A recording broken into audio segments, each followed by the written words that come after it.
Pas skepticizmit në fillim të sezonit turistik, ardhja masive e turistëve në Korrik dhe në Gusht në komunën e Ulqinit i ka tejkaluar edhe parashikimet më optimiste të suksesit të tij.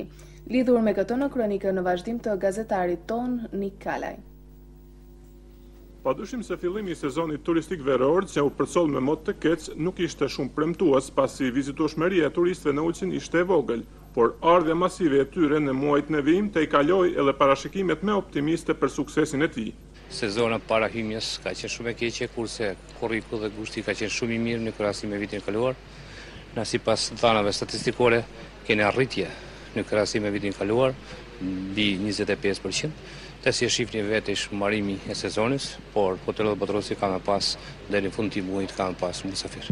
Sot kena 130 musafir, ku besoj se ky numër do të vazhdojë deri në fund të këtij muaji. Mendoj se kjo sezon ka qenë mëse e suksesshme, duke ditur se fillimi ka qenë shumë i dobët, për shkak edhe kushteve atmosferike, mirë po gradualisht duke u përmirësuar edhe koha, sezoni turistik ka ardhur duke u përmirësuar dhe vizita e Ulqinit ka qenë në nivel të dukshëm. Pra, sipas mendimit tim dhe mendimeve të afaristëve tjerë të cilat merren me turizëm, del se ky sezon ka qenë një ndër sezonet më të suksesshëm viteve të fundit. Pra, kjo mund të krahasohet me vitin 2001 që ka qenë e njëjti, domethënë sukses faktikisht vizitshmëri e musafirëve në Ulqin.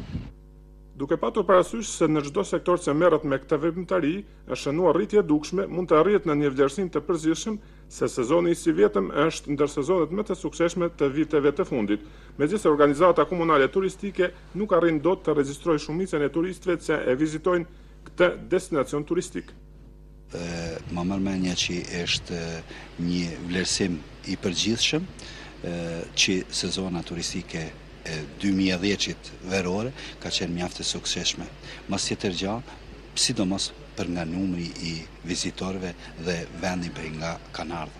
Ende nuk është dhënë bilanci përfundimtar i numrit të përgjithshëm të vizitorëve që ka pasur Ulqini, por nëse e marrim prej në periudhë, do thotë që organizata turistike çdo javë, fundjavë ka bë evidentimin e turistëve, normal të atyre që janë në sektorin, domethënë edhe sektorin shoqëror ose të themi sektorin e përgjithshëm, domethënë të hoteleve, të pushimoreve, të kampeve, por edhe atyre të sektorit privat. Dhe jemi munduar gjithashtu jo vetëm organizata turistike, por edhe organe tjera kompetente të marrin numrin e turistëve. Është vështirë të thuhet tani sa ka qenë numri total i tyre, duke ditur që një pjesë më dërmuese e turistëve kanë qenë të palajmëruar ose nëpër sektorin privat. Edhe këtë vit pushuesit më dominues ishin nga Kosova, por është evidentuar edhe rritje e konsiderueshme e turistëve nga vendet e tjera. Sipas dhanave, njësej po flas statistikore, meqense kena bë një analizë, 43 shtete kanë qenë prej 4 kontinenteve, por pjesa më e madhe ka qenë prej Rusisë, Kosovës, Malezisë, Serbisë dhe pjesa tjetër të tyne shteteve lindore, Polonisë, Rumunisë, Çehisë. Mesatnej një pjesë e madhe, 20% ka qenë pjesa musafirëve prej Evropës perëndimore. Ka pas një ndryshim të strukturës së tyre në krahasim me vitet e përparshme? Po, ka pas rritje në krahasim të musafirëve të huaj, në krahasim me Kosovës, si e dini vetë pjesa më e madhe kështu ka qenë e Kosovës, kurse si mjet kanë qenë pjesa më e madhe ka qenë prej Rusisë, Çehisë dhe Hungarisë.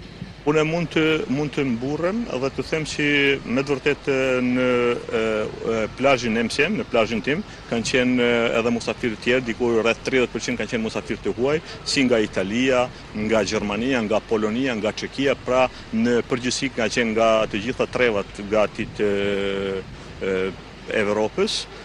Po ashtu, mirë po fokusimi më i madh ka qenë me musafirët në Kosovar, po normalisht kanë qenë edhe nga Serbia, po edhe nga Bosna, çka ka ndikuar edhe prezantimi i Ulqinit vitin e kaluar që keni bë në Bosnjë, po edhe këtë vit që kanë qenë ta afaristat turistik dhe organizata turistike në Bosnjë. Prej analizave që i kemi bërë dhe një farë anketimit që ende nuk është përfunduar definitivisht, por këto ditë pritet të përfundohet, del që rreth 70% të turistëve të përgjithshëm kanë ardhur nga Kosova, kurse 30% tjerë janë të ardhur nga Malizi, nga shtetet përreth edhe shtetet e Evropës qendrore, qoftë edhe Evropës edhe veriore. Numri i madh i mysafirëve që e vizitojnë Ulqinin gjatë sezonit turistik me së miri tregon mbi atë se çfarë ofron ky destinacion turistik, por në kohën kur numri i popullatës së një vendi të paktën dyfishohet, dalin në pahë edhe pikat e dobta, të cilat e përcjellin sezonin vite me radhë. Edhe këtij viti janë mangësi të tepërta, një pjesë prej tyre do thotë janë mangësi të cilat përcillen prej vitin e vet. Themi mungesa e hoteleve të mirëfillta, hoteleve të avancuara, të tipit të resort. Ky destinacion turistik, domethënë Ulqini, nuk i ka. Pastaj një hotel i cili ka 4 yje dhe ishte për nga mallësia i madh, siç ka qenë Otranti, nuk ka punu fare. Do thotë edhe ka zvoglu në atë aspekt ofertën turistike që ka Ulqini. Kjo ishte për sa i përket aspektit mungesës në kapacitetet mirëfillta hoteliere, të cilët themi nuk i kemi spasur si mjet, vështirë që do t'i kemi edhe në disa vite të ardhshme. Pastaj edhe një qendër deponie sanitare e modernizuar me reciklime me njërin tjetrën, gjithashtu ende nuk ekziston në Ulqin, po as në rrethinën e afërt. Kolektor për pastrimin e ujrave të zeza, ende, faktikisht mungesën të Port Milena, e njërën tjetërën. Të gjitha këto ndikojnë që faktikisht mos të kemi një ofertë të nivelit të duhur, nivelit që kishim pasur dëshirë të kemi.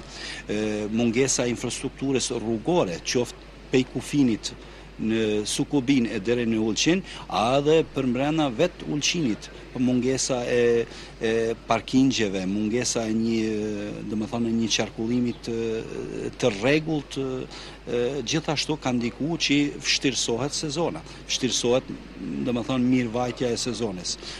Siç mund ta shikoni edhe përmes këtyre kuadrove, sezoni turistik që në Ulqin vlerësohet ndër më të suksesshmit në vitet e fundit, ende po vazhdon edhe pse me intensitet më të ulët se muajve të verës, kurse bilancet përfundimtare do të mund të bëhen pas përfundimit të tij.